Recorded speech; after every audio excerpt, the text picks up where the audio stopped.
জামায়াত ইসলামী নিজেদের ইসলামিক দল দাবি করলেও আসলে তারা সাধারণ মানুষের ধর্মীয় আবেগকে পুঁজি করে ইসলামকে ধ্বংসের পথে নিয়ে যাচ্ছেন। তারা কোরআনের বিধান বাদ দিয়ে নিজেদের মন গড়া আইন চাপিয়ে দিতে চাচ্ছেন।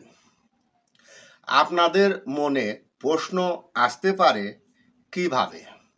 তাহলে চলুন আগে মাননীয় সংসদ সদস্যর সেই বক্তব্যটি শুনে নেওয়া যাক। কোরআনের ক্ষমতা দিয়েছেন সূরা হজের 41 নম্বর আয়াত। আমরা চাই আমরা এই দেশে কোরআনের আইন চালু করে মানুষকে মুক্তি দেব। আমি মাননীয় প্রধানমন্ত্রীকে বলবো, আপনাকেও জিজ্ঞাসা করা হবে, আমাকেও করা হবে, বাংলাদেশে কেন নামাজ চালু করা হলো না। আপনারা শুনলেন তো, মাননীয় সংসদ সদস্যর মূল দাবি হলো দেশ আল কোরআনের আইন অনুযায়ী চলুক। এই কথার সাথে আমি সম্পূর্ণ একমত। মানুষের তৈরি বিধানের চেয়ে সৃষ্টিকর্তার বিধান শ্রেষ্ঠ। কিন্তু সমস্যাটা অন্য জায়গায়।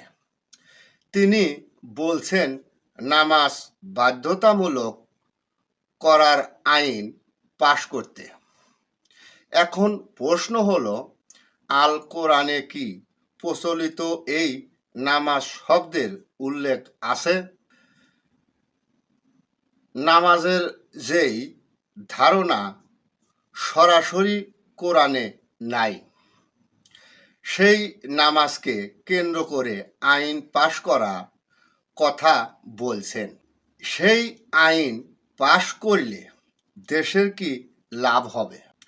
লাভের মধ্যে যেটা হবে সেটা হলো ধর্ম ব্যবসা জাঁকজমকভাবে চলবে, আর জাকাত ফেতরার টাকা খেয়ে এই সকল ধর্ম ব্যবসায়ীরা বউ পোলাপান নিয়ে আরাম আয়েশে দিন কাটাতে পারবে।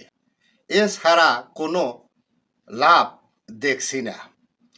আল কোরআনের সূরা হজের 41 নম্বর আয়াতে সালাত কায়েমের কথা বলা হয়েছে, যার অর্থ দাঁড়ায় রাষ্ট্রপ্রধান যারা হবেন তেনারা যেন রাষ্ট্রের সাথে ও মানুষের সাথে সৎ আচরণ করেন এবং রাষ্ট্রের উন্নয়নের কাঠামো গুলি যেই রয়েছে এমনভাবে তৈরি করতে হবে যেন প্রত্যেকটি মানুষ সৎ আদর্শমান হন, যার অর্থ দাঁড়ায় সালাত কায়েম করো।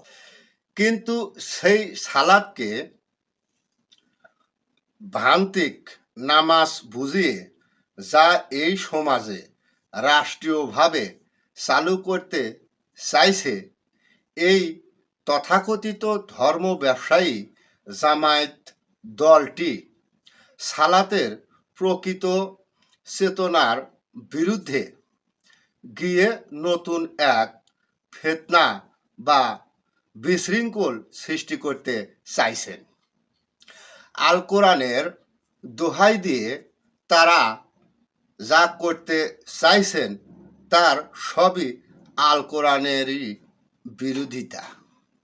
আমি এই ধর্ম ব্যবসায়ীদের বিরুদ্ধে এবং সত্যের পথে প্রতিবাদ জানিয়ে যেতে চাই। আপনারা কি এই অন্যায়ের বিরুদ্ধে আমার পাশে থাকবেন? আপনাদের মূল্যবান মতামত কমেন্ট করে যাবেন। ধন্যবাদ।